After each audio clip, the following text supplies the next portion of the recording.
Oh Hello, my God, hi. how are you? I'm so good. Thank you so much for doing this. It's my pleasure. It's like a dream come true for you to do this. I'm very flattered. Honestly, like my English is escaping me a little bit, so apologies for that. But like, thank you for keeping up with my emails for 7 months. Of course. Well, thank you. I'm Like my sorry. DMs and It's been a crazy 7 months. it has been. But you I know know. what? It has given me something to look forward to. One light. Here we go. So, it was like a blessing in disguise. I hope you're doing well. I am. I am. I was working and traveling, and I'm looking for a new place to move at the moment. So Hmm. I'm still a little busy, but things are good. And then Yeah. they're going to pick up in the fall. Oh, that's lovely. Do you Mm. have any movie plans that you can Um, feel? there's a couple movies that I'm hoping to be filming in the fall time. They're raising money right now. I don't know what I can say about them, but they're kind of cool little indie kind of horror movies. One is being put together by Joseph Polquin from Five Nights at Freddy's, and really Okay. an incredibly talented actor and Hmm. musician and skateboarder. And I met him on this movie we did earlier this year called Skate to Hell. It's like a comedy horror skate movie, It but sounds intriguing. You know, it was my fun. yeah, my Yeah. best friend is really into horror movies. I like him too, but I never watch him alone. So whenever we hang out or like have a sleepover, they always show me horror movies. The gorier the better is their motto. So they Ye- also showed me CLC Punk the other month, and I was like, you know who that is? That's my man Jimmy, because they've never seen any of your movies, I think. So our worlds have I hope finally they liked met. SLC Punk. That was a fun movie. I'm It very was proud of that such a movie. good film. Yeah, But it's very we're good. here to talk about other really good movies. Of course, of course. But before we do that, I would love to know, since the podcast is called Coffee and Film, do you like coffee? And how do you drink your coffee? I'm drinking coffee right now. Yes. Um, well, let's see if we can get it like so. Right now, I put a little cream in it. I used to drink it black, Hmm. but I started putting a little cream so it doesn't stain my teeth yellow because I like to drink a lot of coffee, 3, 4 cups a Yeah. day. Oh, If damn. I'm filming or working, even more. Hmm. I So, mean, you do need all the caffeine you can get. mhm. I'm drinking tea right now because it's 8 p.m. over here and I work in the morning. So Yes, no I love coffee tea. for me. I love drinking tea too. If I'm drinking tea, I can drink 7 or 8 cups, 9 cups. I can drink tea all day long. Oh, I don't really like tea. I only drink it whenever I'm sick or I need to like spare my voice. And yesterday I had like the worst, what's like a headache in your throat. Yeah, yeah, sore Yeah. throat. And I was like, girl, now is not the week. You have to be acting up. You're recording in a day. But today was fine. So, I got lucky. That's where the tea really helps. A little tea and lemon and honey. And Hmm. I got COVID a couple of times and the tea really Hmm. helped. But even though I mainly drink coffee, I drink coffee every day. I do Hmm. go through tea phases. If I'm in the UK, when I'm traveling, and I'll drink coffee over there, but I generally would drink 8 or 9 cups of tea a day over there. And that came from living with an old roommate, Brian McGuire, who I'd done a bunch of little tiny movies with. Let me see what were they were like. The Black Bell was one of them. On Holiday was another one. Everything Will Happen Before You Die is another one. And I moved in. I lived with him for about a year and a half, and he was this great actor who just got frustrated with not working enough. So he just started writing and directing his own movies. And I think we made 6 movies in 2 years or something like that he That's wrote. We just got awesome. yeah, and he's not really a coffee drinker. He just drinks Yeah. tea. So for the year I lived with him, or the year and a half I lived with Hmm. him, that's where I started drinking also. If we Hmm. were working or we were talking about characters, we also played in a band together called Gene Wilder that we don't play in anymore. But That was the band with Dude, Brian. I have been watching so many Gene Wilder movies the last two You had weeks. a band named after Gene Wilder because we love him. That is such a coincidence. Like the other day, I showed the producers to my partner because he hasn't seen it. I've seen it 3 times now. It is so freaking funny. Like I'm working on a little episode after this one about like his entire filmography because I really tend to like get obsessed with either actors or directors and then I just watch their entire filmography. Like it doesn't like I will scour the internet for it. I'm the same way, and I can relate because I think they affect us so deeply and inspire us. And I know Yeah. for me, Gene Wilder growing up was one of my biggest Mhm. inspirations, believe it or not. And another one who was in the film Nowhere, in the Gregg Araki film Nowhere, was John Ritter. For me, growing up, he was another Mhm. big, huge influence on me. The physical comedy, he was he was very charismatic, but he was vulnerable at the same time. At the same time, he wasn't afraid to be goofy or look, weird, and he was very funny. And I found that very endearing. The kind of just when you watch that person, it just makes you want to hug them. And John had that. He had that. And there's a lot of actors have a lot of different incredible qualities, but he had Mhm. that very endearing quality. And it was the same as I saw him on this television show when I was a little kid, Three's Company. But then I've he heard of did that. then he did, I found out he was in this other movie, believe it or not, with Carrie Fisher from Star Wars. And I loved Star Wars when I was Mhm. young, where he played a guy who had lost he became a paraplegic, so he lost his use of his legs. And it was interesting to see him go from comedy to drama with that, with Mhm. who I thought of as Princess Leia, and she's playing a dramatic role. Mhm. And I was very young when I was watching these movies, but they did have a big influence on me. Or Mhm. he did this other movie called Hero at Large, where he played this guy in the city who was tired of crime. So he Mhm. started dressing up in tights and tried to fight crime. He wasn't a superhero, but he just tried to make a difference, Yeah. make a difference in people's lives. And Mhm. so that's a movie, a character he played. But these things, and it's the same thing with Gene Wilder and growing up Mhm. with Gene Wilder and watch him in Young Frankenstein all the way through to the That's producers. my And favorite of his. I've seen literally all of the movies he's been in the last month, but that one is just it's so special. Like I used to watch his I really love those Universal horror movies. So to see like all the influences and the original sets, that was so freaking cool. It was, yeah, and it was at, for that time, it also, all Hmm. the actors in that were incredible. And Gene just seemed to be like kind of the leader of that in a lot of ways. And um he had that same, he had this comedic quality, everything, when you watched uh I watched all the Richard Pryor movies he did in the theater, almost all of them. And he could do he could do anything, but he had Hmm. that. It was the same thing, and it was similar to John Ritter in the sense of it was funny, it was outlandish. There Hmm. was something so endearing that you just Hmm. wanted to run up and just Yeah, hold them, it's and very that comforting to watch those movies. Yes. it really is. And that's magic Hmm. to give that feeling to somebody else. To Hmm. I feel that from watching them, and so Hmm. I always wanted, when I got older, if I was going to become an actor, to try to hopefully have capture that same type of magic. I can say that you honestly do.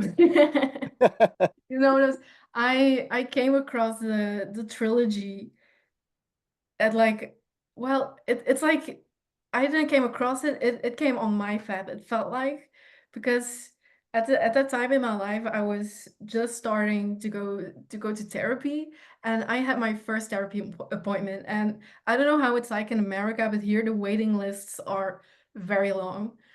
And I finally had that first appointment, and I got home and I just watched all 3 of those movies back to back, laying in bed, like tucked into my blanket. It was like October, I think, so it was dark out and it was raining, and it was just very comforting, even though the the subject itself might not have always been that comforting.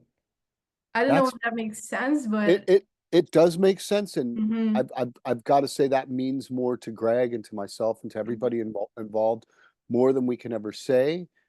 When we were making those movies and when we made those movies, they were so Mm-hmm. little and off the radar. So even when they Mm-hmm. came out, they weren't big hits at the movie theater. But Mm-hmm. we knew we were making movies that weren't just for us. That Mm-hmm.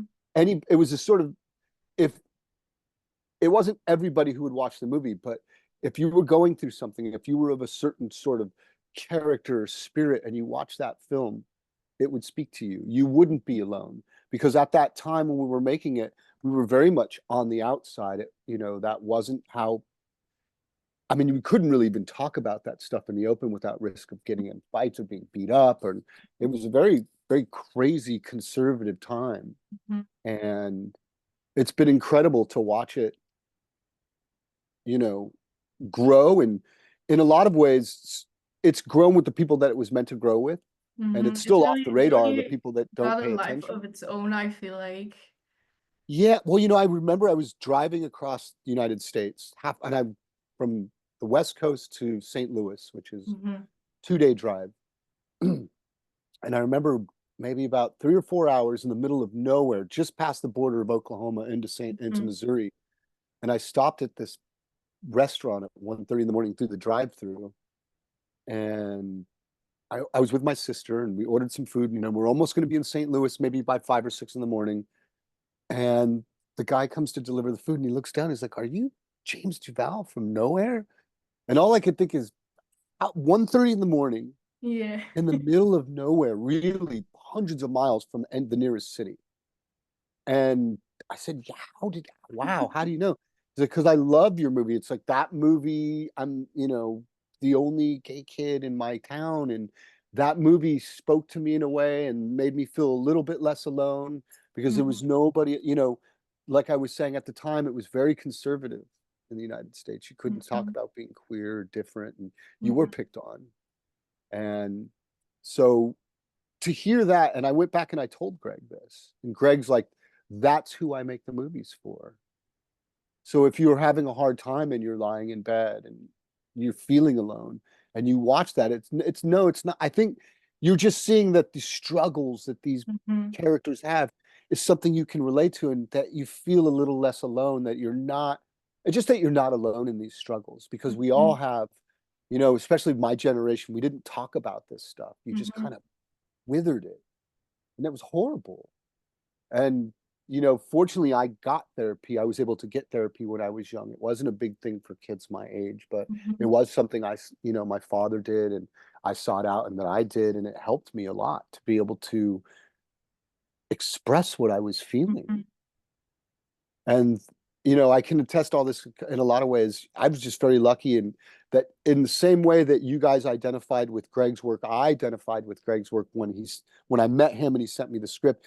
And I was just very fortunate that he gave me direction, in the sense of, not only did I identify with it, but I could perform with Mm-hmm. him and express these feelings and emotions that I felt very strongly about. And if That's anything, was beautiful. if anything, what became difficult was making movies after working with Gregg. Mm-hmm. Was like to make movies that didn't mean as much, that didn't Mm-hmm. carry that weight. That was hard for me at first. Mm-hmm. Like now I do consider myself an actor. I can do serious movies. I can do Mm-hmm. ridiculous movies. I can do musicals. I like to think I can Mm-hmm. do anything that people, ask me to do. Versatile, honey, hire him. Yeah, I mean, I did a musical with Anthony Rapp from Rent, the original cast Mhm. member for Rent, and a few other people many, many years ago, called Open House. And it's just sort of, we sang live on set, so we didn't lip sync to a track, but it was a musical, real estate musical about buying a home. So very kind of weird and I strange. don't know if you've ever seen Modern Family, but Yes. there's this episode where Phil is like performing a musical about buying a home, and I can literally just see the two things. Very, very similar in that sense. This is more about this guy's trying to sell this house and all the crazy people that are coming in to buy the Mhm. house. And Sounds like my type this of musical. but No, but but yeah. that was a lot of fun, and it was like again from working with Gregg and Hmm. doing the trilogy Hmm. that I found my place, and so Hmm. I was able to move on from there and work on other types of movies that I think if anything, I didn't want to do things that didn't mean something to Hmm. people, and then I would just sit around and not work. No, I get that. I get that in a way because I've been through jobs lately. I recently started a new job in May. Congratulations on the new job. Thank you. Like I've been unemployed for 6 months. I've had a Well, job for 6 months, then I was unemployed for 6 months, and now I have another job for 6 months. that's great though. So I That's feel like great. the number 666 is in there. The Doom generation, yes. That's our lucky number. That's our lucky number. If I can work But 6 months on and 6 months off, that's a really good year for me. Yeah, you don't. I mean, that's in a lot of ways when I before I met Gregg. That's why I Mhm, moved to Hollywood. Was mhm. I How, didn't want to hate my yeah. job. I wanted to do something where I wouldn't hate what I did. Mhm. And how did it all start for you? Like, because the trilogy was Um, your breakthrough, wasn't it? that was my very first. Yeah, the totally effed up was my very first Mm. movie, and I had moved to Hollywood maybe 6 months before that movie. Moved in with a friend. I was living in on his couch, and I was job hunting, so I was looking for a job every day. And there was this cafe that I always used to get coffee at. I'd go record shopping and I'd get coffee after I was done record shopping. And I always see this kid that wasn't a kid, it was Gregg in this cafe. And I thought, wow, this is great. Every time I'm out, looking for a job, he's here doing his homework. I wish I had home, you know. It's like I should be as dedicated as him. And one day he just walked up to me and said, are you an actor? Because I make these little movies. And it turned out to be Gregg, who was 10 years older than me. He just looked like a kid like me and asked me to audition for Totally Effed Up and sent me the script. How old And were you at I that read time? it. 18. Yeah, I met him when I was 18. And I think it was the same for a lot of the other actors. So Gilbert Luna from Totally Effed Up, who plays Steven, who films all of us, he was Mhm. also 18 or 19 at the time. And I think Gregg or Andrea met him or our other producer friend Eileen met him in a coffee shop. And then he came in and auditioned for Totally Effed Up.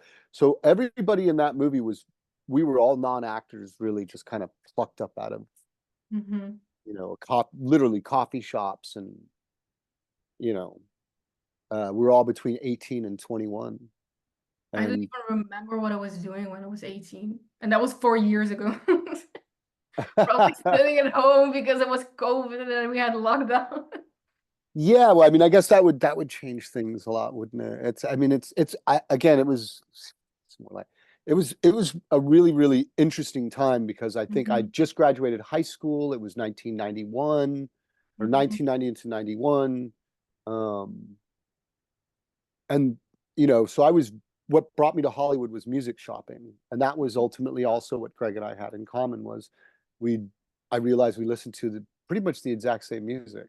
Mhm. And so that was an instant bond for Gregg and I as well. So we bonded over the script, we bonded over the story, we bonded over the characters, we Mhm. bonded over the music. And the music being such a big part of who the characters and the movies and the story were, I think Mhm. is also what became a big anchor between Gregg and I and our friendship, just because we share the same love of most of the same things. Mhm. Hearing you say that, I must imagine it was kind of easy to make the character yours after reading the script. I can imagine. Yeah, I identified it with it so Mhm. strongly. And it was the first screenplay I read. I'd done theater, so I had done plays before that and thought I'd like to try acting, but I wasn't sure. And even after doing my first movie with Gregg, I wasn't sure if that's what I was going to do for the rest of my life. I just did the movie with Gregg, did the best I could, and thought, we'll see if I'm good, if I think I'm okay, then I'll continue to try. If not, then I won't. But then we had such a great time making the movie that Gregg kind of wrote the character of Jordan in Doom Generation for me. So I was definitely going to go on that adventure with Gregg. We were not done. And I was intent on creating. So at this point, as an actor, I didn't want to play the same type of character that I did in the first movie. So I wanted my character to be so really marketably different than Andy from Totally Effed Up. I wanted Jordan to be, and he was written to be the sort of like innocent lamb sent to the slaughter, almost too innocent for the world, you know, where everyone had a bad point of view about things. He always saw the good in everything, or tried to. He has such golden retriever energy. I don't know if you've ever heard that Oh, term, yes, yes, yes. but Very much puppy dog energy. Very much yes, a puppy dog. exactly. He's It's just unconditional love. you just want to protect him when you watch that movie. It's And it's well because he loves unconditionally. He doesn't hmm have these barriers that society and hmm other people have on who you should love and who you can't love, and hmm all those sorts of, this is what you can be and this is what you can't be. And Jordan didn't have any of that. He didn't see that. I think that's And why he's my favorite out of the three. I know I shouldn't pick favorites, but I think I identified with him the most because I don't identify as a girl or a guy, or I don't care who I fall in love with, and I think that's one of his one of the things he realizes along his journey, that it doesn't matter as long as there's love and that that's the they're most important involved. thing is love. Yeah, exactly. And you can see that the the the through line through all the trilogy, from hmm Andy and Totally Effed Up to Jordan and Doom to Dark and Nowhere.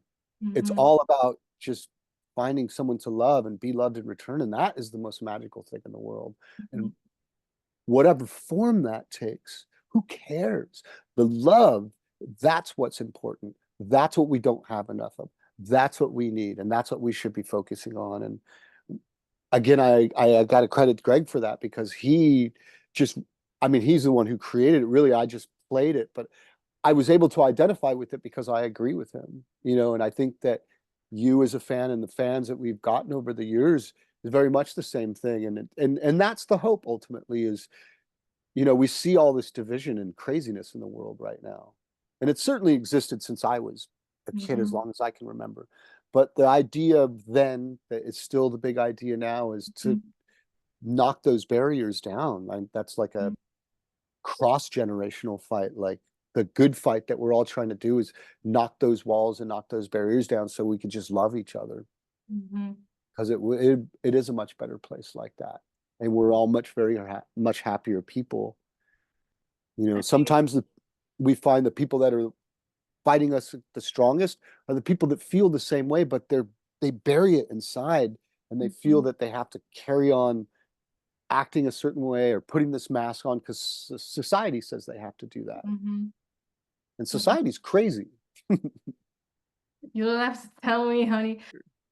Over here, it's been a little crazy because we had elections last month, and like the extreme right is booming up in here. I think in all of Europe, not just America, in all of Europe, it's happening too. And it was really scary for a second there because there was a big chance that like the most conservative party was going to be the biggest one.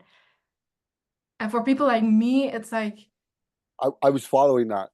I was like the following that, fear, and that is a my scary part. worries were like, what if I lose my freedom? Like some of those things that I have right now, what if they get taken away because they want to do that?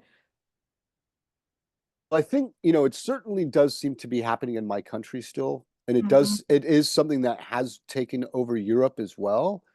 But hmm I think there is some hope that we hmm saw in the snap elections in France and in England, hmm where we thought it was going to go Yeah. conservative, and it did not go that way. It went the other hmm way. And hmm Over oh, over here too, like that fear was looming for a second, but we're still it's here, happening here folks. now, but it looks like it may, we've gonna fail here. I think I don't have. It doesn't look good here, Mm, um, for many different reasons, But I yeah. think that, as difficult as it is there, you still have very the people are more educated there in general than they are here. No offense to my fellow countrymen, but they're not very educated. hmm My country people, excuse me, and hmm my country folk. my gentlefolk, I like to actually refer to them, my distressed gentlefolk. Um, they seem, I use distress for a reason. They seem to be having a lot of issues with this still here, as to where, to me, it's crazy as to because I'm very progressive and it's about moving forward. And it's strange to me that it seems to become regressive in the last 10 years. You know, all of, like you were saying, in Europe and here, and to watch it spread like that, in a lot of ways, even if the Conservative Party didn't win in France, they've got a significant percentage in representation in parliament, and that's a little nerve wracking and a little scary. I think everyone should have a voice, but I think when it comes to controlling people, that's where it becomes, the conservative seems to be about controlling everyone, Yeah. and everyone on the left and liberals about trying to stop them from being controlling, and at the same Like, time they say they're for freedom. like education is just such a big part of it, and like the biggest party that did win here is still on the right. They're not extreme, and it's not even on their radar to educate people on these things when that's what we need to make people It's just everything. You're right. to understand people. Like I remember when I was in high school, I we had like a little chapter about transgender people. It was only the one thing, and it was very binary, but still it was something, and it made me realize like, oh, maybe there's something in between, and maybe that's where I belong. And if Yeah, I maybe have again, that, maybe it's a thing. It's like these, again, to have labels. It's like we can remove those, we can knock those mhm, boundaries down, and it's just gonna be I love you and you love me, and that's all that matters. And it is the most magical thing to attain. It is. There's this old song called Nature Boy, but in the song he says the greatest gift you'll ever learn is just to love and be loved in return, and that is the greatest gift.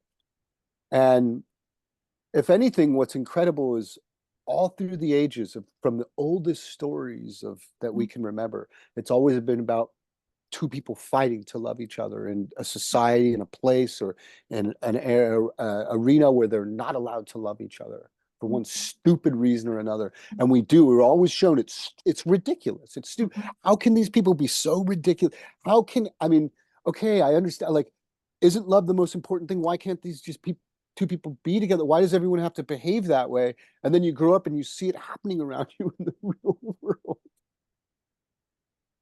You're like, oh, this is why people keep writing stories and and it does seem to be this universal struggle. But then I think that in this universal fight, the fight for the greater good, we're also fighting for the people who don't. Unfortunately for them, it's that lack of love. It's that lack of connection. They don't have that. They don't know what that is. So they don't know how important that is. Because if they knew, then maybe they wouldn't be that way. How important that is. mhm. I think we've already discussed a few of the things without me even asking for it, which props to you. But I also saw that with, the new, like the restorations of the Doom generation and Nowhere, you were able to show it to new audiences again. What was that like showing it to older fans, but also new fans? That's been incredibly unexpected pleasure to see that maybe more than sometimes half to three-quarters of the audience are new fans, and that a quarter to a half is old fans, which makes sense because we would only be a quarter, maybe a half an audience at full bat. So Mhm. to see that it has gone across generations and that it's been able to connect with people in a way that it wasn't able to connect with before, uh, I mean, that's beyond our wildest dreams, to be quite honest. We never thought we'd be back showing these movies, much less get to show them the way they were meant to be seen. I mean, Gregg and I don't like when people bootleg shirts or bootleg the movies or whatever. We don't, we're not making money off it anyway. So what do we care? We just want people to be able to have an opportunity to watch the movies. But unfortunately, when bootlegging happens or from what was released just was not very good, high quality versions of the movies ever. And Gregg has always always been very intent. Like when you watch the original, 32 millimeter, excuse me, 24 millimeter film, excuse me, 32. And when you watch that, you can see how beautiful it was, and it was shot for those colors. And the reason why, for instance, with Jim Feely and Doom Generation, or Arturo with Nowhere, the DPs who worked extensively with Gregg to create this look, this kind of hyper accentuated eye candy kind of pop culture and of the sixth dimension kind of look. And to be able to come back, like I said, all these years later and really restore it in a format where you can see it the way Gregg always meant for it to be seen is an added extra bonus to that. Yeah, like seeing these versions, they really fully transform you into the universe that every single one of those films wants to portray.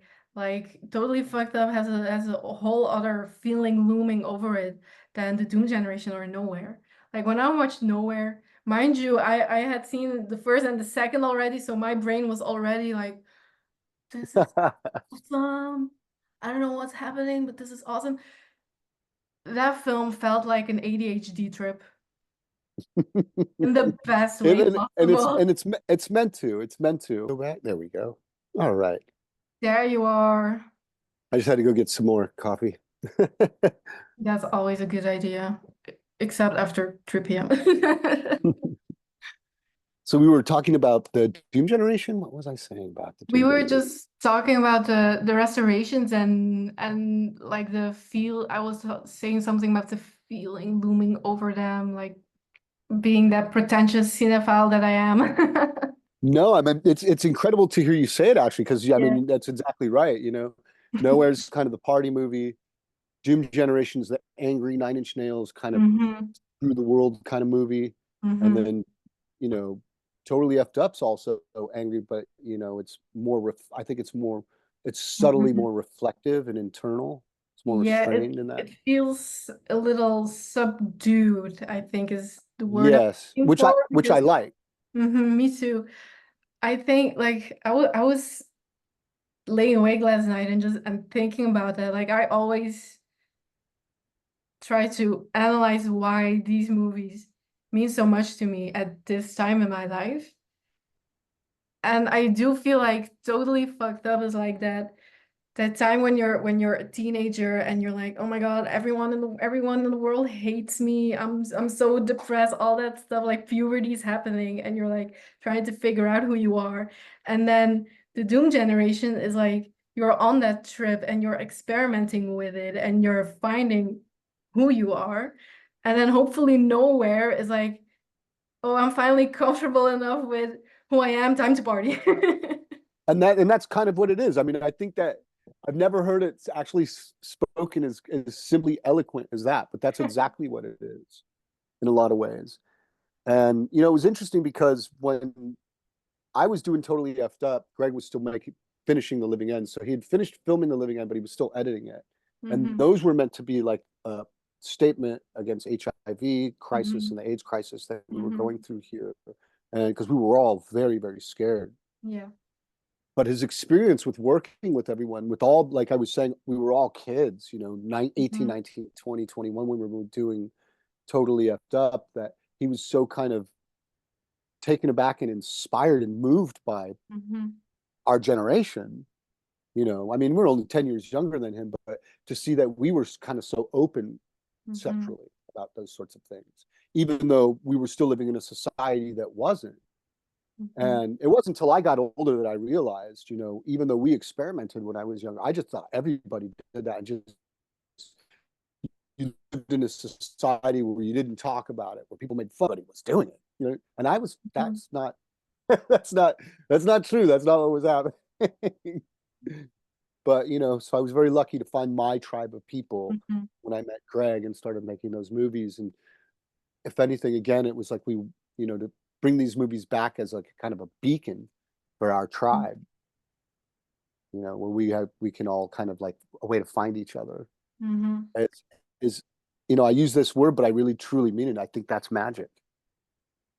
It's like, oh, Where do I find my kind of people? Where do I find my, oh, there's a beacon over there. Let's just follow that light.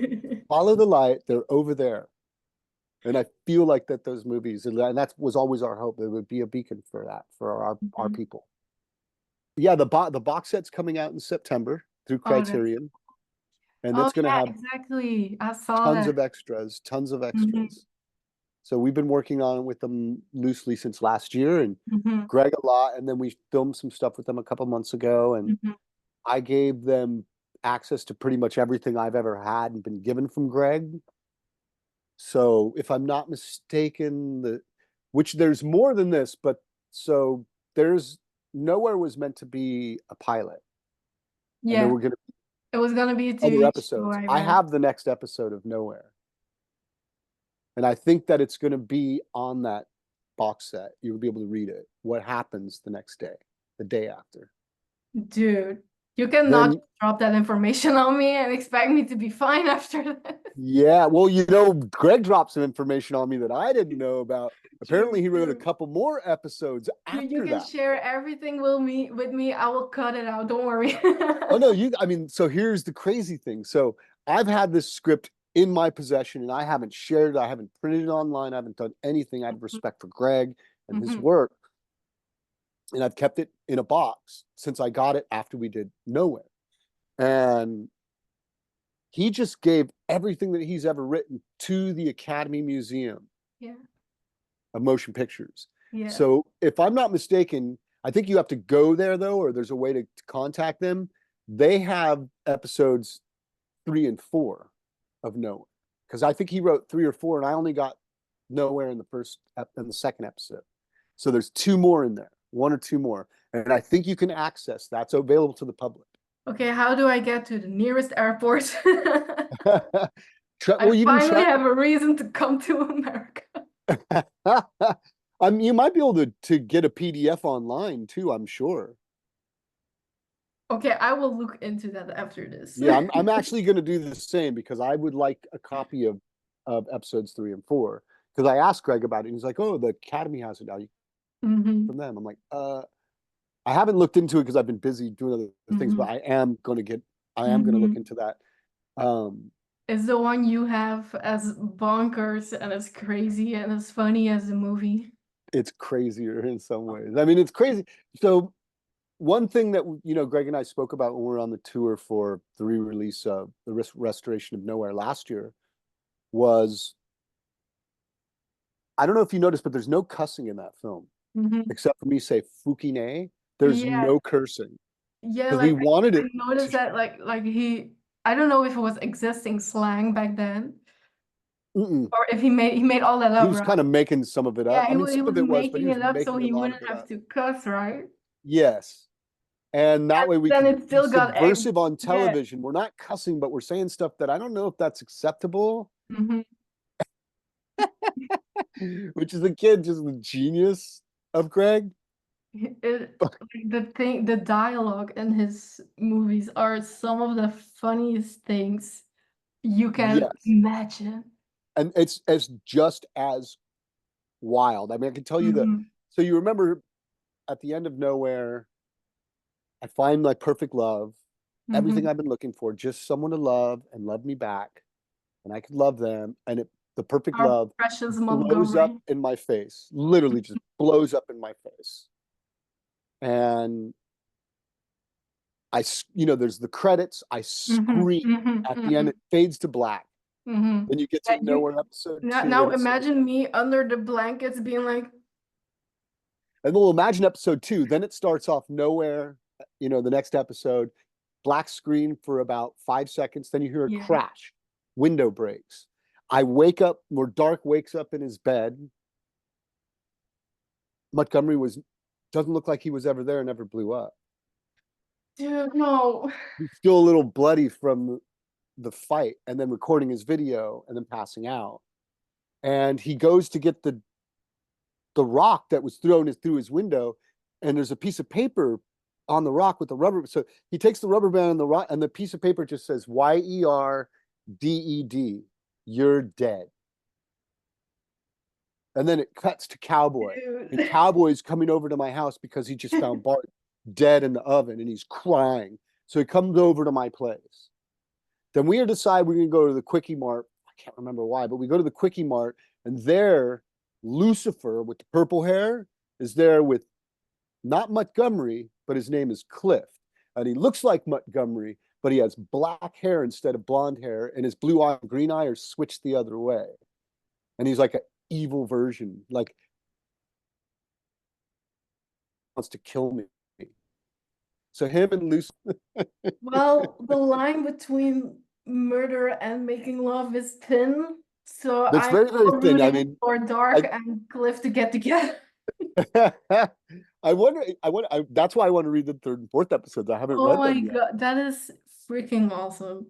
Yeah, so it's I think at one point Alyssa becomes a nun, stops, all she does is, because the thing was is I think he was talking about this on the tour too, that when you watch Nowhere, that all that Alyssa and Shad do is just all they do is have sex. You can't really show that on television all the time. So we're at least in the 90s. So they kind of disappeared and Oh my Alyssa God. became a nun. Where's Annie? Well, she became a nun. Yeah.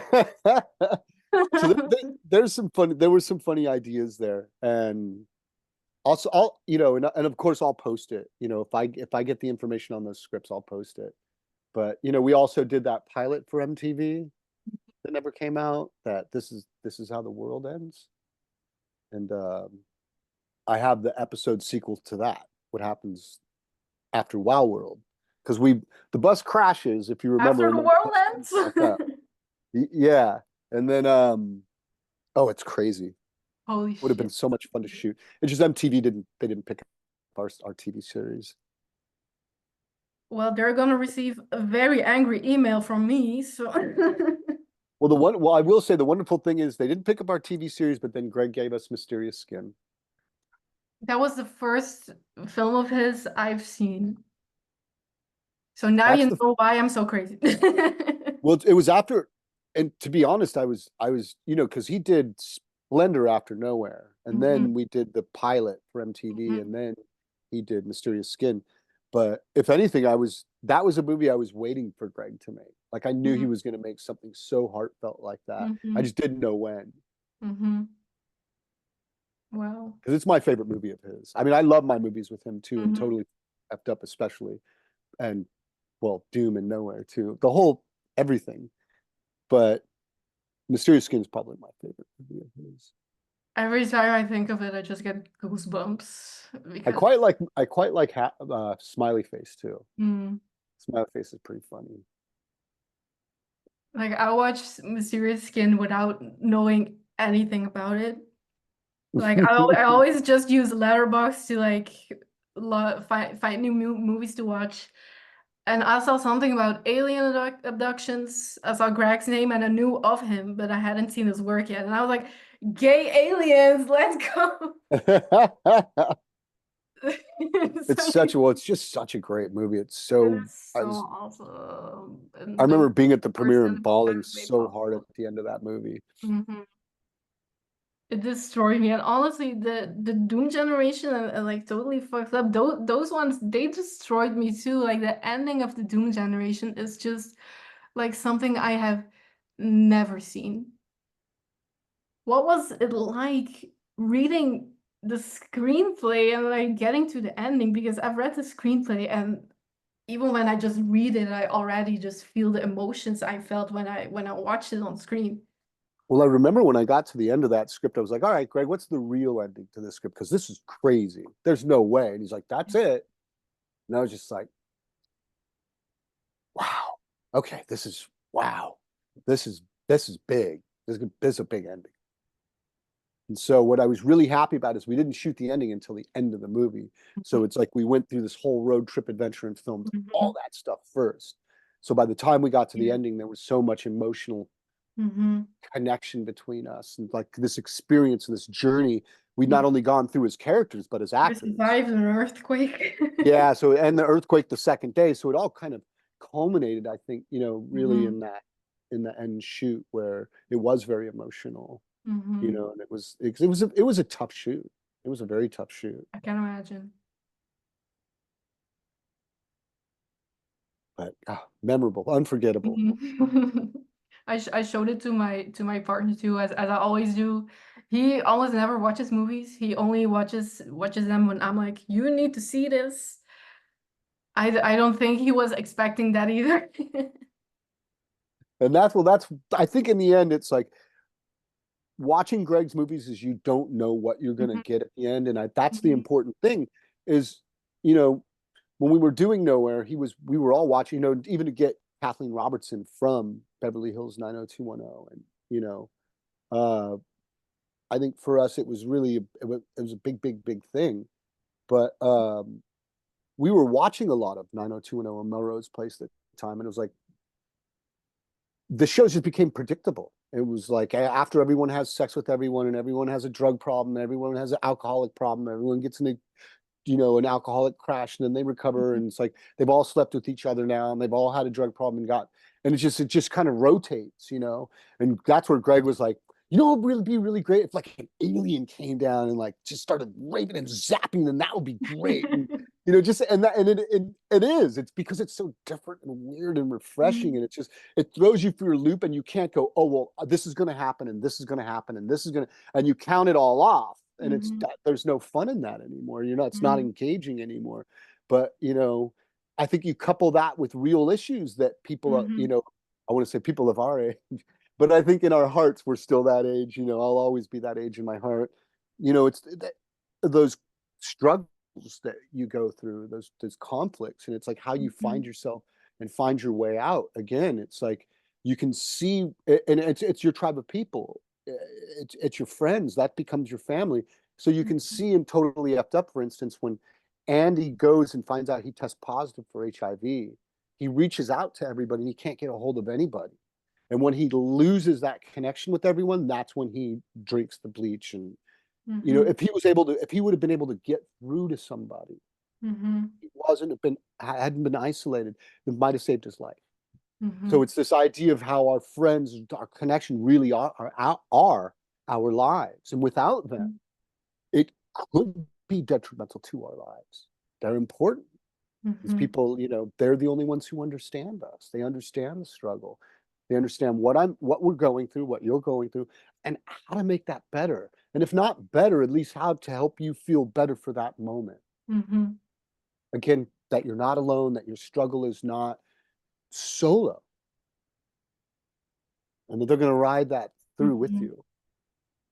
Like just the whole found family aspect of it is not just important to queer people, but people everywhere. Like Well, it's ultimately, like a term queer people I think have coined, but it applies to everyone. which is true, unfortunately, I think, there's still, as we can see on the right, there's a stigma of Hmm. being straight, which is kind of weird because it's like I've always been of that, the Kinsey scale. But we're all somewhere in there, we're all a little Hmm. queer or a lot queer, but we are a little bit queer, all of us. And it's a beautiful thing. Hmm. And it's the people usually, throughout history, you could even see it. Like it was the same thing with Gregg's critics. Like our harshest critics were the queer critics at first. They Hmm. were very angry about the living end, and they were very angry about Totally Fucked Up, and that it gave a a horrible name to the queer community. And it's like that wasn't our intention. That wasn't what we were doing. We Hmm. were just expressing ourselves. And if anything, it was giving our community a voice, I Hmm. think. What do I you think? recently watched this movie called Cruising with Al Yeah, Pacino. yeah, It got like this the same criticism, I believe, because yeah. well, it was about a serial killer killing a whole bunch of queer people, So if but you're queer, so all queers are serial killers. And it's like yeah, people are like, wait, what? What are you? like did you not No. understand the movie? Yeah, well, I because don't want to be in the that very person that says that sentence, but yeah, I mean, because like if anything, I think it's like what became, I think, very challenging for people at the times, even though it was a sexual revolution of the 70s, hmm. people were very, even we can see it now, but people were very, homophobic. And Hmm. so to suggest that Al Pacino's character might just be hustling at the end of that movie, it's a lot for people. That was a lot for people, you know? Hmm. And that was that whole idea is like, well, maybe he was never really straight, you know what I mean? And Mhm. that's the whole idea of it, is like society's telling us, giving these confines, these boundaries, this is what you are, this is what you have to be. And if anything, it's like the ability for all of us to be able to break out of that in the last, 10, 20 or 30 years has been, you know, long time coming. And I got to say, it's even longer than that. I could go back to Mhm. Stonewall, even, Exactly. where it really was like, even after that, it was still beaten down. But this Hmm. is, this has been thousands of years. Hmm. I always say that it's so important for queer people to know their history, and I feel like the fact that movies like these get restored and stuff like that, like they're such a big part of queer history. They really are. It's and what's incredible to me is where people don't even realize it. They don't even realize people like that old jazz singer-songwriter Cole, oh my God, it just completely escaped me. Like I love his jazz music. Hmm. Cole Porter. And a lot of Yeah. people didn't know that Cole Porter, they were listening to queer singers singing about queer relationships, but they related to it because it Hmm. was universal. It was about love. It's about that longing. It's about that not being able to realize that love, not have that love be accepted or returned. And who can't relate to that? What's not the most human thing about that? Hmm. And just as for many examples, and that's what I've always loved, is I always loved the subversion of that, or even Oscar Wilde, these people who love them Hmm. not knowing, these like straight people not knowing, along. And I I shouldn't even really think. use that because I don't want to use it as a bad word. It's really, I think, people who are very conservative minded is what I mean. Hmm. Because you can find that in the queer community too, people who are very conservative, Hmm. strangely enough. It's like, wait, but how can you, I'm confused. How can you be conservative? But that new Blur album, by the way, I love that new Blur album. It's It's so so good. unbelievable. It's Oh my. so good. You do not want to open this box because if you mention Blur, I will not shut up. Yeah, they're just, I love them. I love They're, them that, so yeah, much. I've they're only they're seen them so live good. once, but like we went to a festival where I played, and it started raining when Beetlebum was playing, Oh, that's very, very cool. That is very and cool. that's like one of my favorite songs. And like It's a my great tears and song. the One of rain my were favorite Blur one at songs. that point. Well, there's something magical about that. I've only been to, it happened when I went to go see Depeche Mode. It started raining during Blasphemous Rumors. So I know the feeling. And it was kind of came on and it rained during that song. We're like, oh, God's mad. And then the song finished and it stopped raining. Mhm.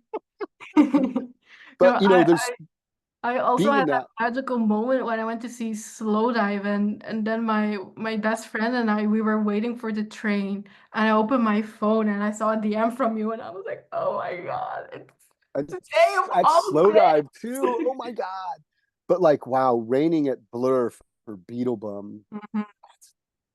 Because I remember the very first time I heard that song, and I was like, this is, oh my gosh, this is the album of the year. I'm just glad I was alive when a new Blur album came out, and I was a fan because I wasn't a This fan when the Magic this Whip new came. one's just, yeah, this new one's amazing. That's I didn't see him this time. They played almost Mhm. everyone. I haven't got a chance to see him this time, but I saw him for the Magic Whip. Hmm. I think And when they came to Belgium last year, it was like the excuse first me. time in 11 years. 11 years ago, I was 11. I was listening to My Chemical Romance back then. I did not know what Blur was. So Yeah, well, like, I remember them from the 90s, but they mhm, didn't, and I didn't see them in the 90s, but they didn't play. They played at a place here called Hollywood Bowl. And it was kind of cool because they talked about touring here and coming through Los Angeles back in the 90s and always saying one day they would play the Hollywood Bowl. So I was at the show where they mhm. finally got to play the Hollywood Bowl, and that was my Oh, that's first time seeing them. awesome. Yeah, and then they were, of course, they were incredible. Hmm. They're They really are. they're Like so I'm a big incredible. Gorillaz fan as well, but just nothing hits as good as Blur. Yeah, no, it's the same. And I'm a big, actually, I love Graham Coxon's solo stuff too. His solo stuff's so good, but the Blur stuff when they all come Mhm. together, Again, yeah, magic. yeah, it is magic. And there's but that's the thing about music and film and Mm-hmm. books and paintings, and what makes them art is because they speak to us in a way Mm-hmm. where there's a continual dialogue even happening when the Mm-hmm. song's over, when the movie's over, but you still feel it, you still Mm-hmm. carry it with you. And that's the Mm-hmm. magic. And that's where we're inspired Mm-hmm. to do more, to be more, to reach out and connect a little more if we can. To get back on what I wanted to ask, I like recently, like the last 4 or 5 years or something, I've noticed that in queer media, everything has just been so, sugar coated and made to be positive, and it's all about how do I explain? Like the whole Netflix thing, whenever there's like a gay show, it always has to be either the happy moments or it's about coming out. And that's why I think that those movies we just talked about and the trilogy is so important to queer history because it shows something so real and something so negative as well. But that's why I think it makes people like me feel so comforted because it's not all about that sugar-coated good, Right. And then that stuff's like good the too, fake and there's a positivity place for stuff. it. But yeah, we wanted to normalize it. Mm-hmm. We've always wanted to normalize it. We don't want it to be sugar coated because it's not. Mm-hmm. And we don't want it to be, because that's not even the life that we live.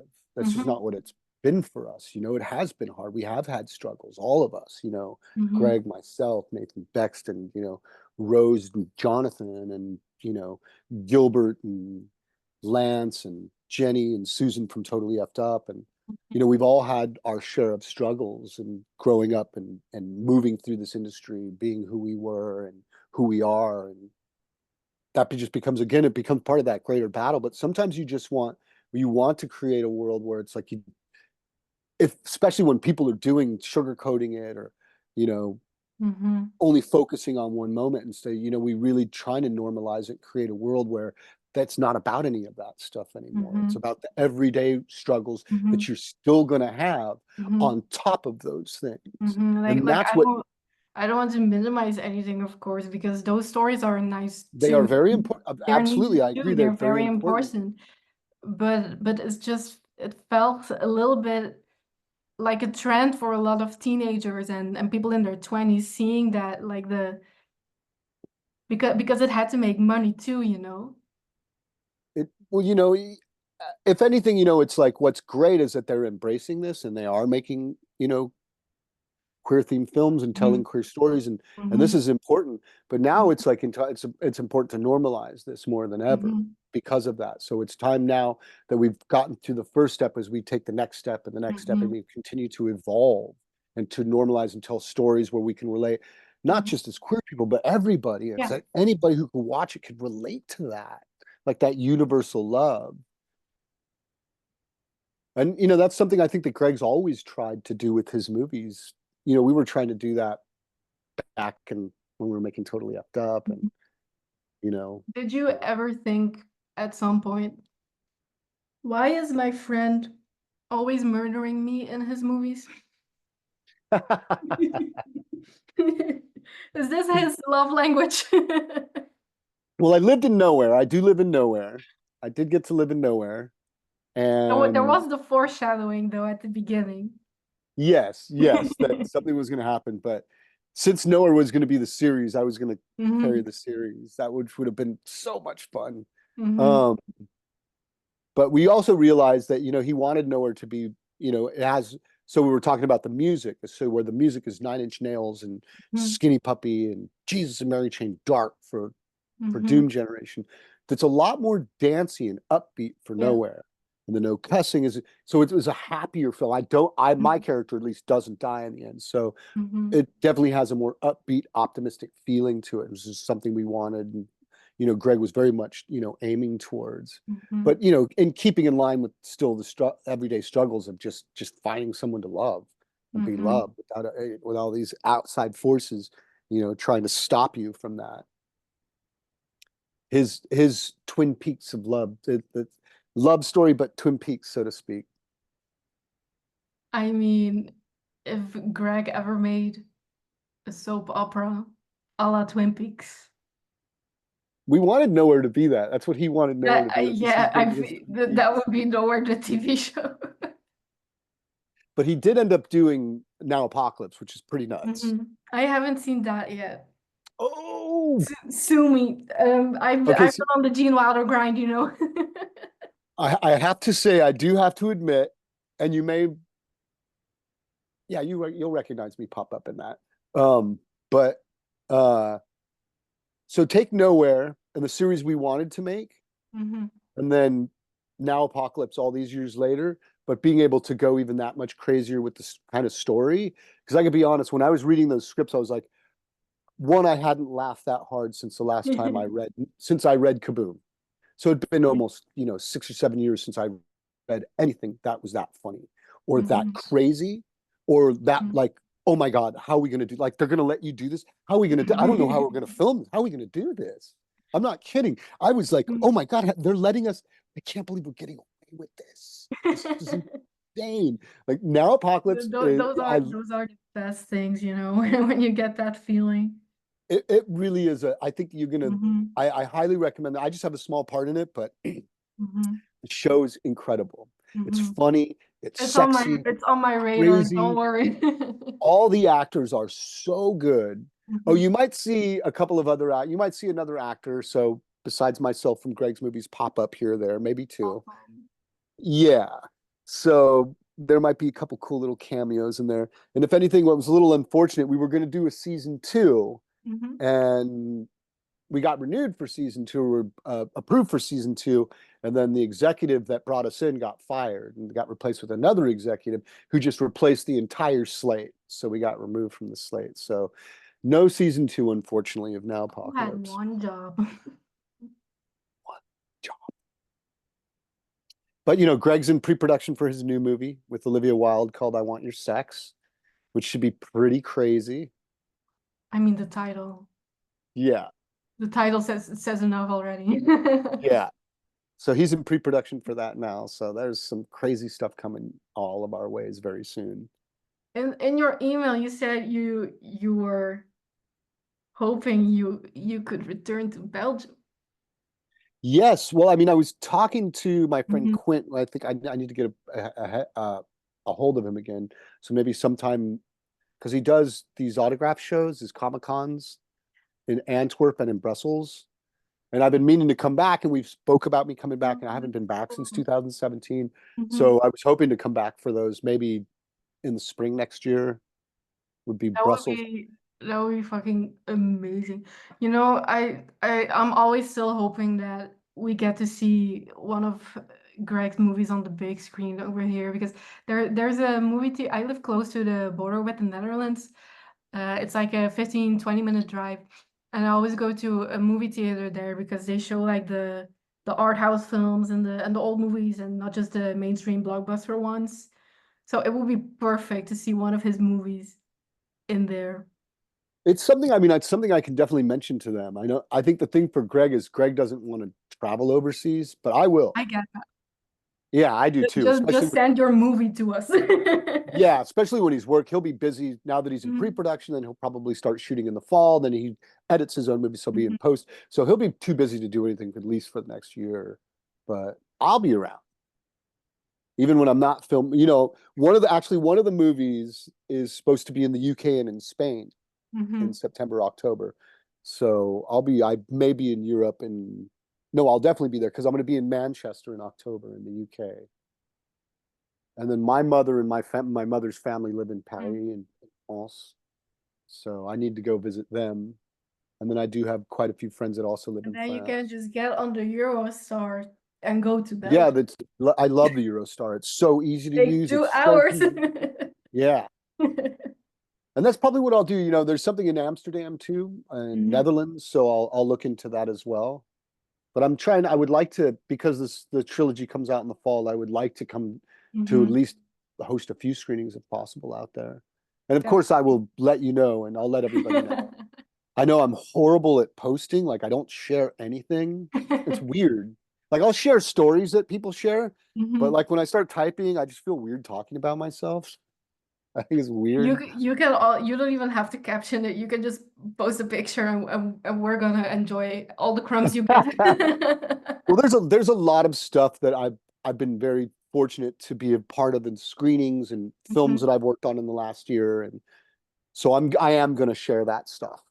I'm going to start sharing it very soon. I just because I've also been busy with the I was working up until about a couple weeks ago and traveling up till a few weeks ago. Now I'm looking at moving, so it's like there's always been something on my plate. But No, but that's great. Like whenever you sent me a message, you were like, "Oh, I'm in Texas," and I'm like, "Oh my God, you're in Texas. Good for you." yeah, and then I was in So it Hawaii a was few weeks honestly ago. so fun to get that like those little updates just for me. Yeah, I need. Well, I need to. I was in Hawaii for the trilogy for Gregg's Yeah. trilogy, and I didn't. I need to post about that because the Honolulu Museum was Mm-hmm. incredible, and everybody there in Honolulu was incredible. And I saw John Mortsugu, one of Gregg's compatriots and friends and filmmaker inspirations as well there, who I worked with. So I did my first movie with Gregg and my second movie with John, and I still Mm-hmm. work with both Mm-hmm. Gregg and John. So I Oh, worked that's on John nice. Mortsugu's last movie, and he's Mm-hmm. living in Hawaii at the moment. So I got a chance to see him, and then I wanted to promote the three movies that I've done with John so far, and then Mm-hmm. realized because his box set has just come out last year, and I haven't promoted anything.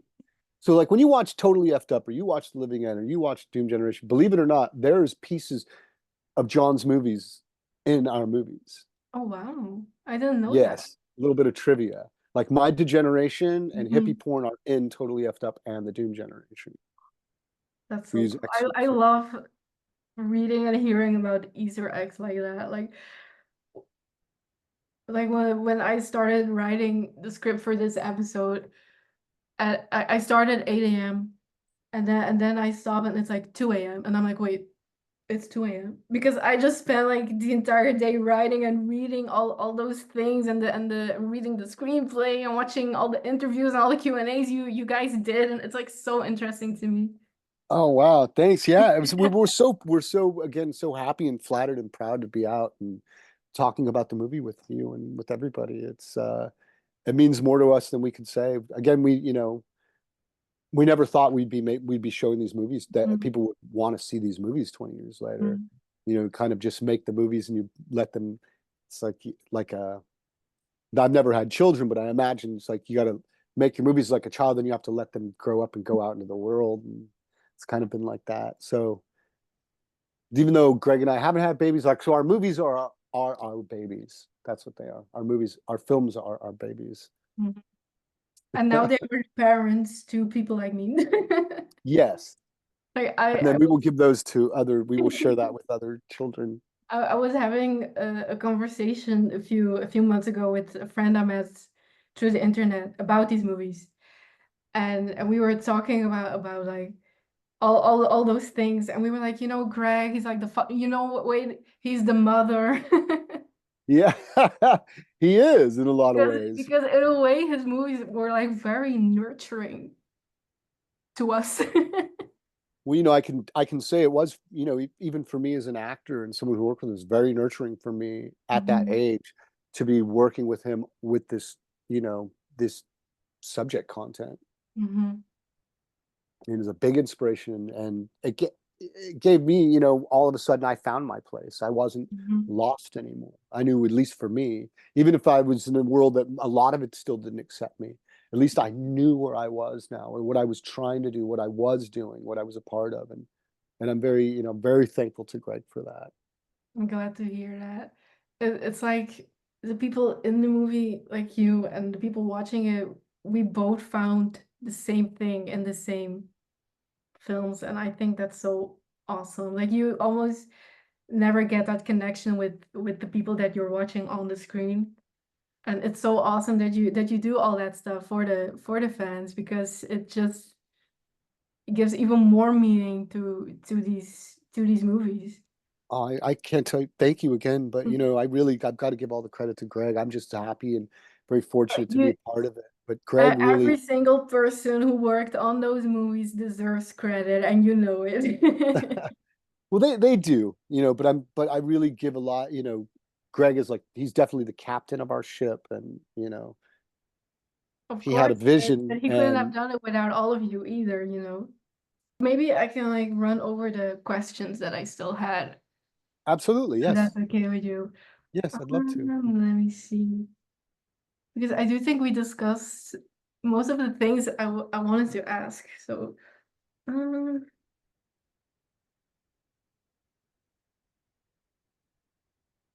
okay, this one's a little silly, but it's something I would do. Did you ever steal something from set? I've gotten things from set, but I just asked for them Hmm. and got them. Like I think here, give me one second. This is the red ashtray from Doom Generation in the red hotel room. I mean, it's like I've just got stuff in there, but this is from Doom Generation. That's from the red hotel room in Doom Generation. I love that. Then that's my mask from Doom from I mean, I was about to ask. what else do I have? Oh, I mean, but it's I was just talking about this with my partner. I need to clean this, Mhm. but is it here? It's not in this one. Ah, here it is. I just have to find the right box. Give me one moment. So this, which starts everything, Jordan's skull earring. But they gave this to me at the end of the shoot. So I that's the mean, skull earring that I lose, where it's like I got that when I my mom gave it to me when I finally passed algebra trig.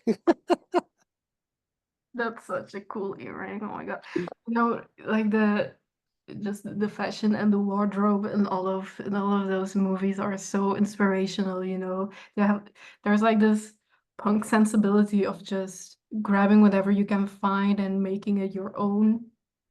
That Yeah, well, that a I lot love. and a lot of that too. I'm basically wearing all of Gregg's clothing, Yeah, I read that somewhere. like his shirts, except let's see. So up here, let's see, like up there is the back Jordan or not Jordan's Dark's backpack from nowhere.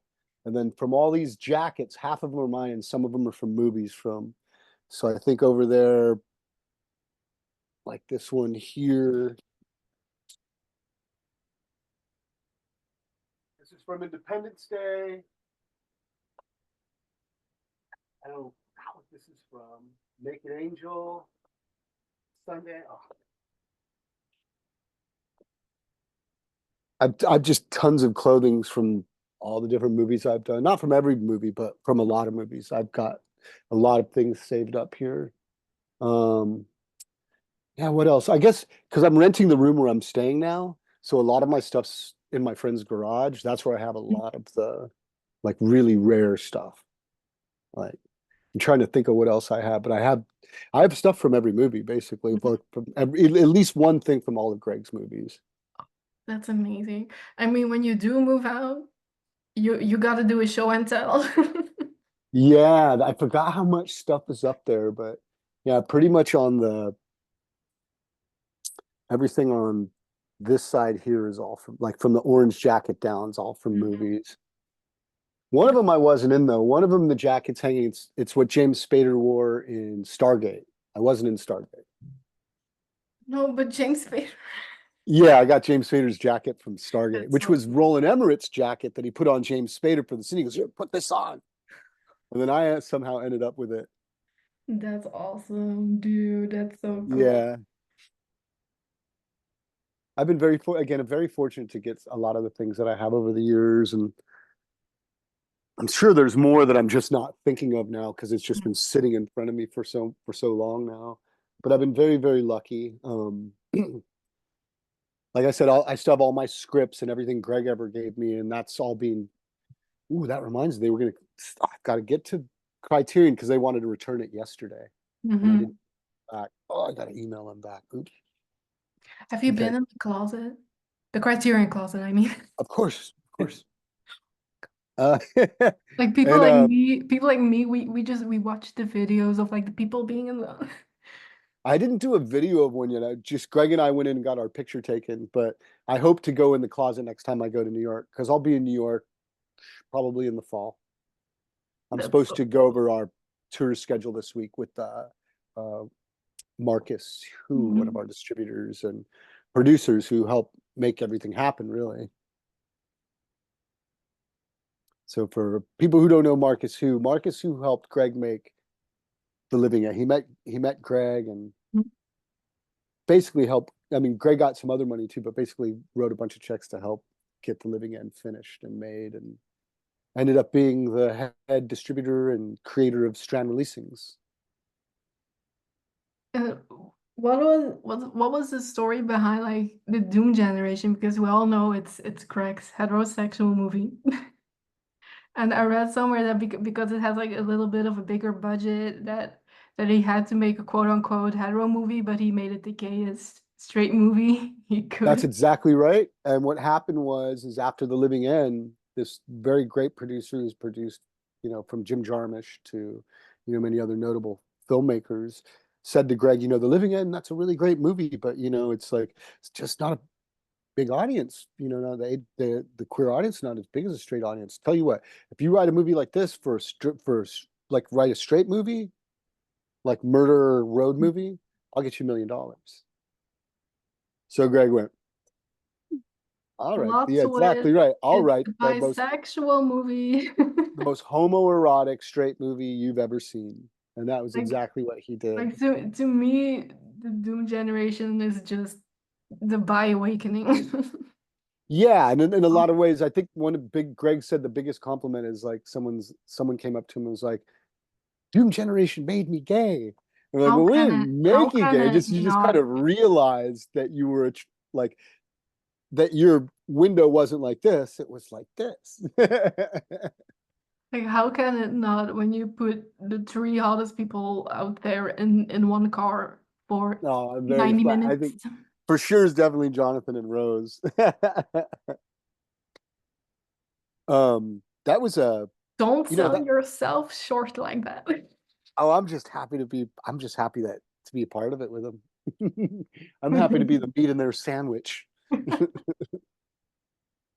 It's an integral part of a sandwich. Or at least one of the buns anyway. But I'm still part of the sandwich. Yeah. I'm watching that like, can I be the dressing? Yeah. I mean, that was the thing, that was the other thing we really loved too, is like to be able to make a movie that was very sexy, that turned people on, was a big part of it. And that was okay. You're probably like some people are not going to be even aware of the things that turn them on until they watch that. And that's kind of like getting into the root of that. It's just something Greg's always been really, really good at, like very, very good at. That reminded me when I was watching Totally Fucked Up. I was like 5 or 10 minutes in, and my Wi-Fi stopped working, and it stopped on like the 1 millisecond of literal porn. Ah, So I was just laying there like, look. And good for it's them. such a quick cut. It's such a quick cut too. It's No pun so intended. it literally stopped on that for 10 minutes, and I was sitting there like watching the Like, loading thing on top of it. Like, oh, we promise that's not what the movie's about, but it does have an image or two I like that. mean, some people would just, but me, Yeah. no. I'm like, Yeah. Or just like screen save. don't call me out like that. No. I remember reading Totally Effed Up for the first time and being so kind of blown away by what Greg had written.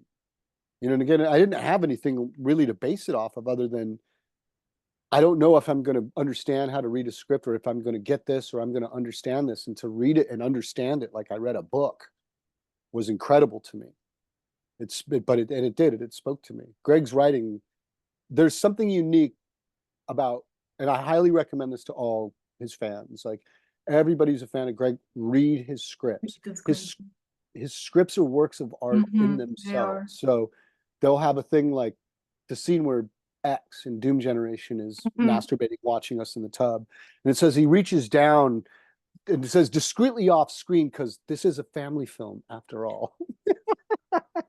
And to have that written in like, oh, it is a family film after all, And it's like just the even Trent more Reznor funny mention, like get that someone like Trent Reznor to do the soundtrack because we of the probably can't get him something along those yeah, lines. he's like, or in this by like this by this soundtrack, double soundtrack album by like Trent Nine Inch Nails Reznor.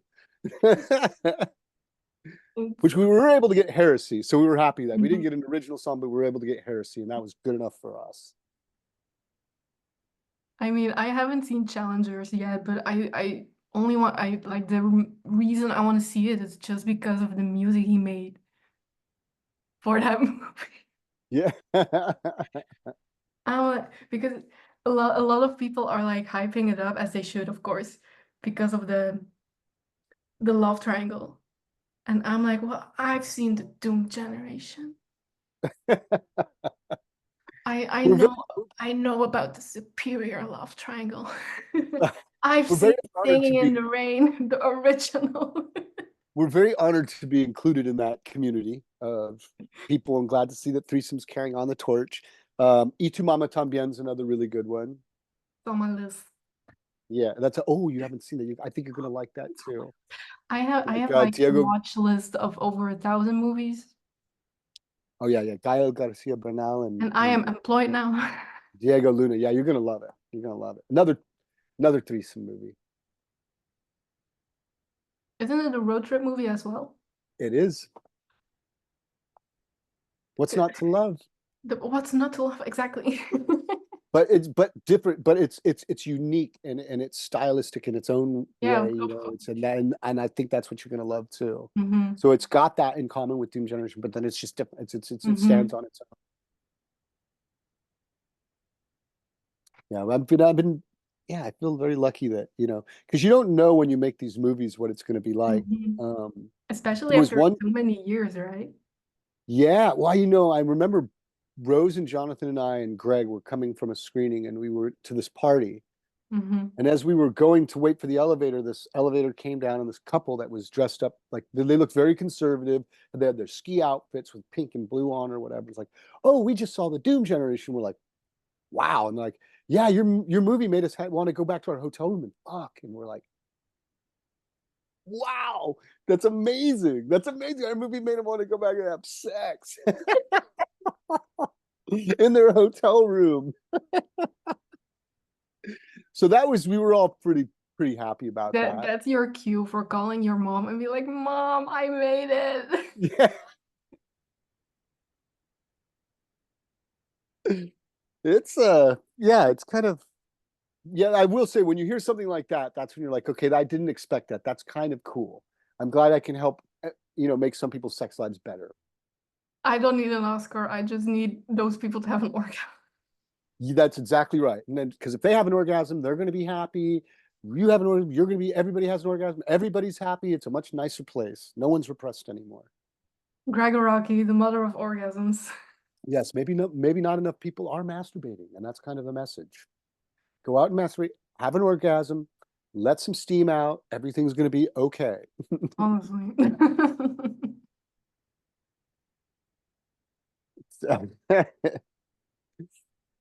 But yeah, let's see Well, what this else has is. escalated in a way I did not expect. It's And I'm here for it. working on Greg's movies is like that. You see, even after all these years, you still never know. And that's the fun of it. Mhm. Yes. And then, yeah. Uh, so I think that's it. So Kaboom, I did Kaboom with Greg, and then then he did Whitebird and Blizzard, and then I worked with him on Now Apocalypse. And Yeah. there's a two. So Kaboom, and if you haven't seen, I'm sure you've seen Whitebird. You can Put that on block your me on list. Instagram now. No, put that on your list. You're gonna love it.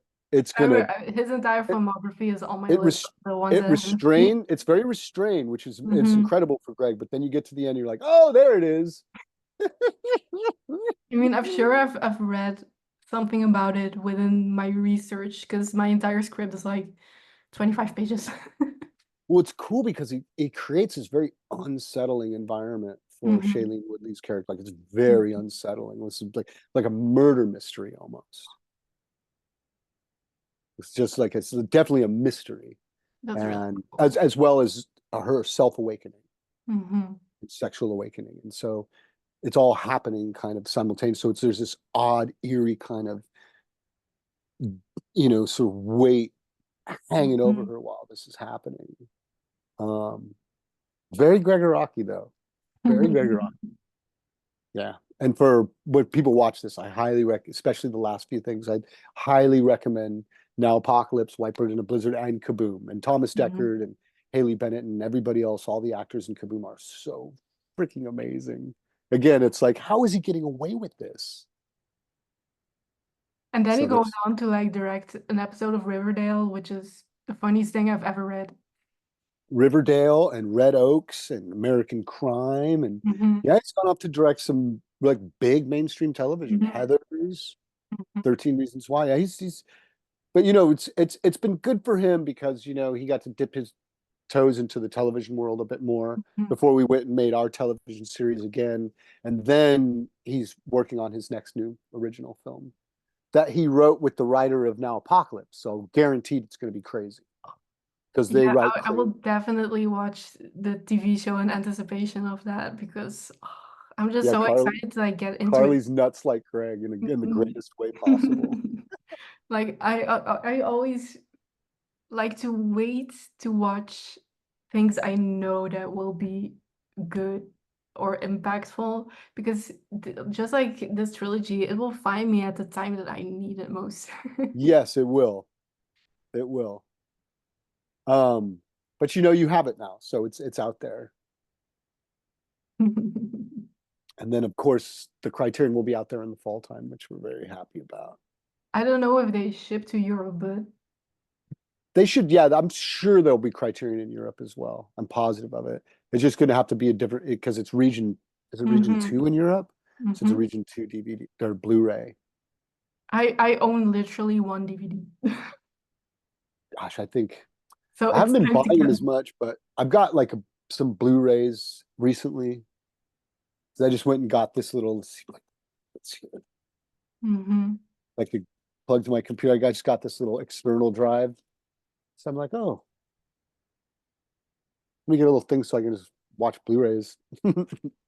I need that, Yeah, I honestly. got it for like 20 bucks or 25 bucks. It Hmm. was really American dollars. Whenever I see like a Criterion release or like just something getting released on DVD and it has like just it looks so nice and it looks so fun to have Well, the and then I Criterion get stuff is definitely envious of special.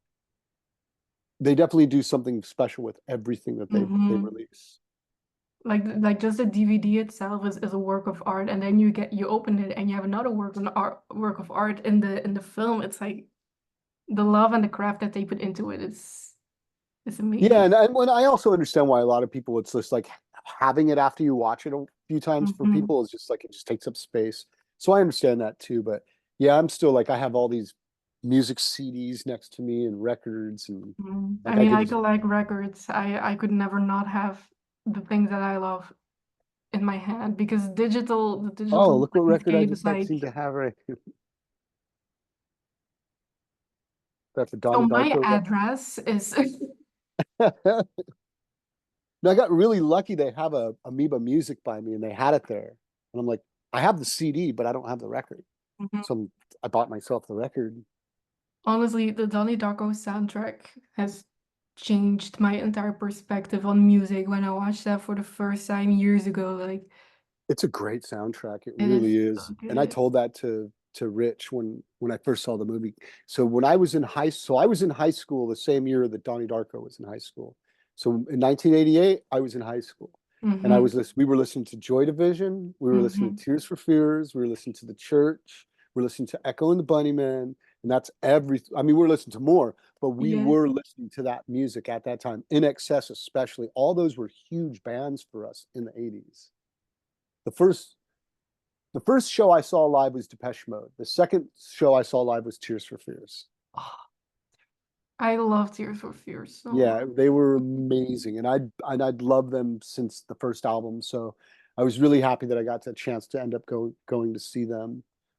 But yeah, I guess when I look back, I've been lucky to see a lot of really cool Mhm. bands. I saw Nitzareb with Depeche Mode, which was super awesome because I've seen Depeche Mode a few times, and uh, Skinny Puppy, and God, who else?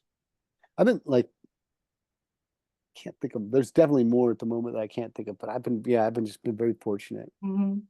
My parents never really taught me about the music that they liked growing up. And then I discovered like the soundtrack, and then my dad was like, "Are you listening to Tears for Fears?" And I'm like, "Yeah, it's really good." And You he's like, know "I Tears for love that band." Fears? Yeah.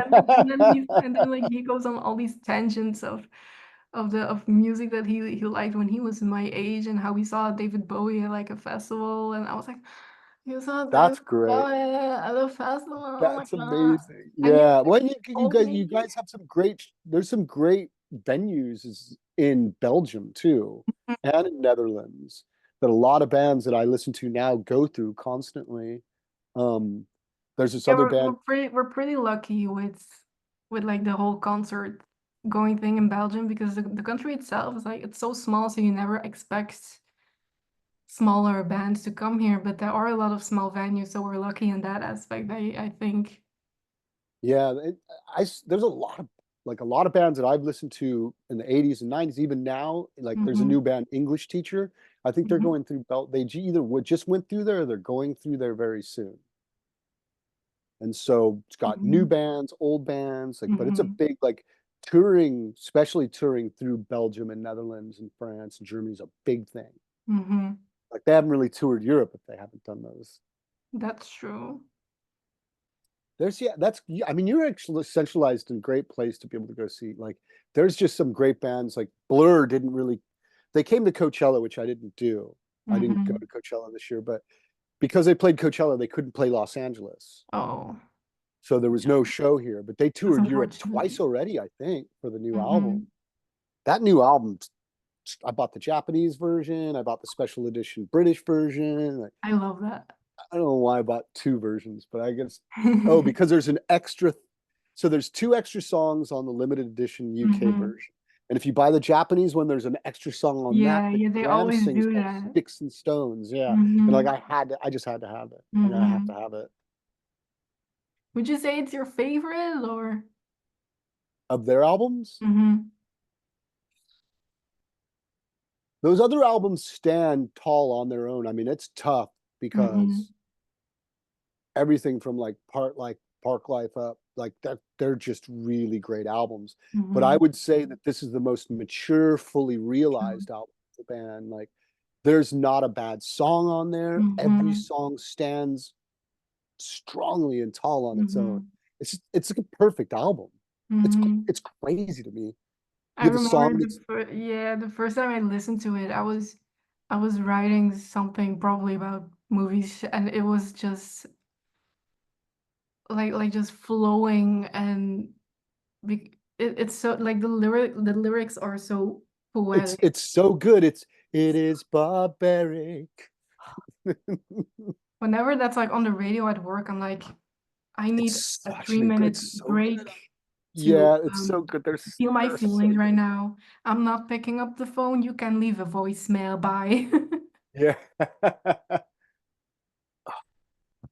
Yeah, they're just they're a magical band.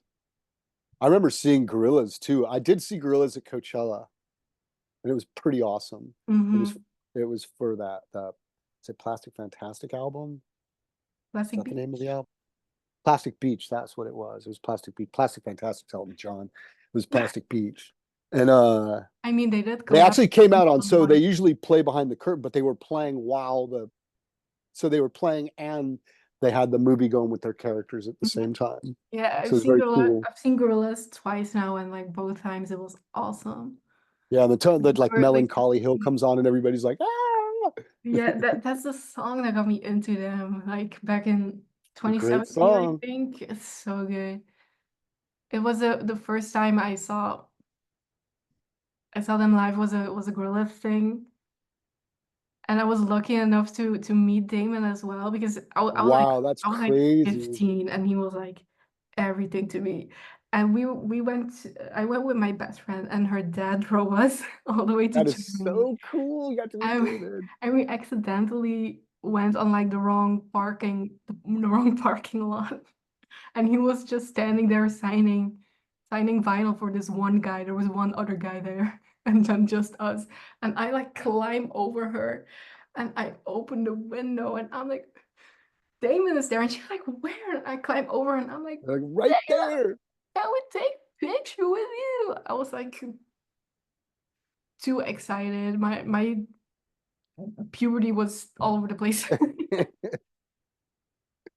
It's sweet that they do that. I saw Neil and the band like when they played in LA, like the fans were standing outside with all the records and they came out to sign their records for them. Like, oh, people outside, like, oh, okay, let me go outside and sign some stuff for people. Mhm, Like they're so sweet about that stuff. mhm.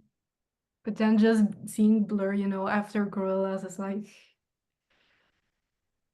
now I can die.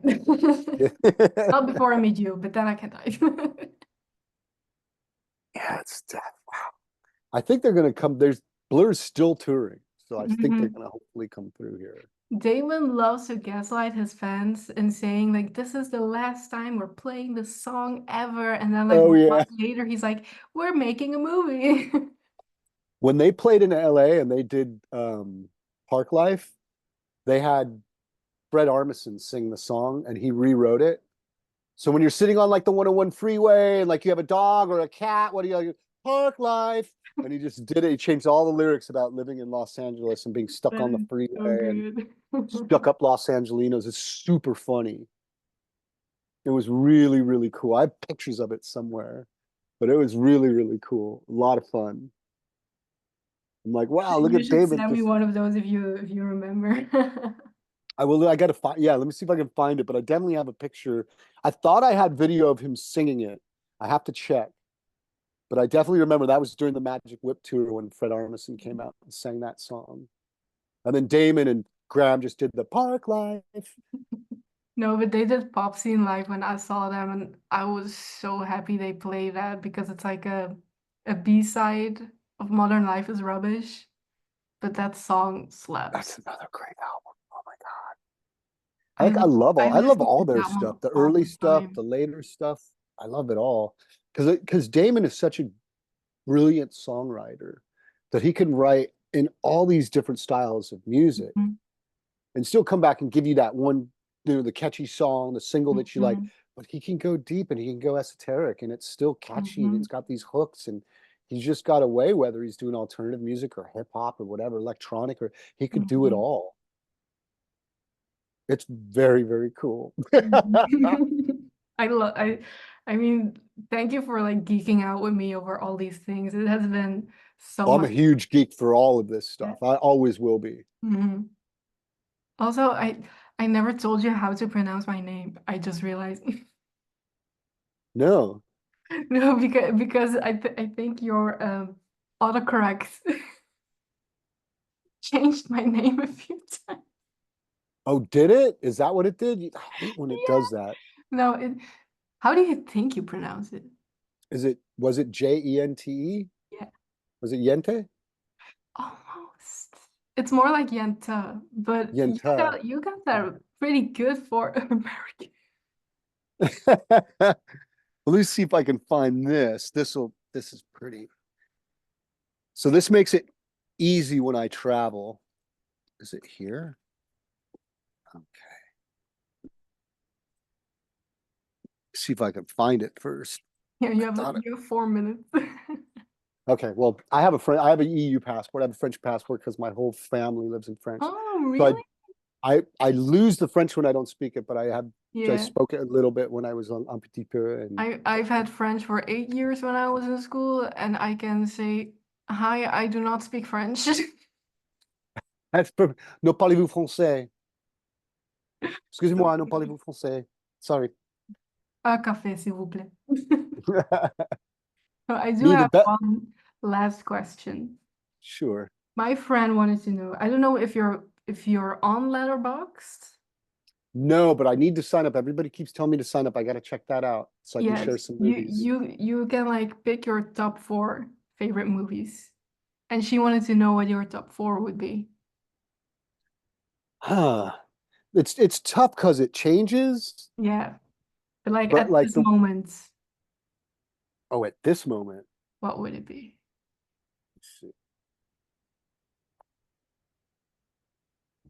because I haven't actually started write. I'm like I have to start writing this down because people ask. There's a movie by Leo Carax called Moi. Mm-hmm. That's one of my favorite all-time movies, even still Mm-hmm. now. There's another movie called Mr. Lonely by I don't Harmony know that Korine. one. That's a really great movie. Like, wow, it's such a great movie. I can't believe it. It's so weird. Mm-hmm. And like Diego Luna plays a Michael and Jackson impersonator, and Samantha Morton plays Samantha Marilyn Monroe impersonator. And they move into this house with a bunch of other impersonators where they accept each other and call their name by the people they're impersonating Oh, and create cool. this utopia where they can all be the people that they want to be. And then it ends up all kind of falling Mm-hmm. apart. It's super weird and crazy, but beautiful and sweet, heartbreaking. And, you got a Charlie Chaplin and an Elvis, and it's wild. Raising sheep. It's just so weird. So that's another one that I think is really beautiful. Those are, but I wouldn't maybe not right now. Um, then there's another movie, The Lobster by Yorgos. Yorgos Lanthimos. Do you know that? Mm-hmm. I really like that movie. It was just so weird. Mm-hmm. It was so original.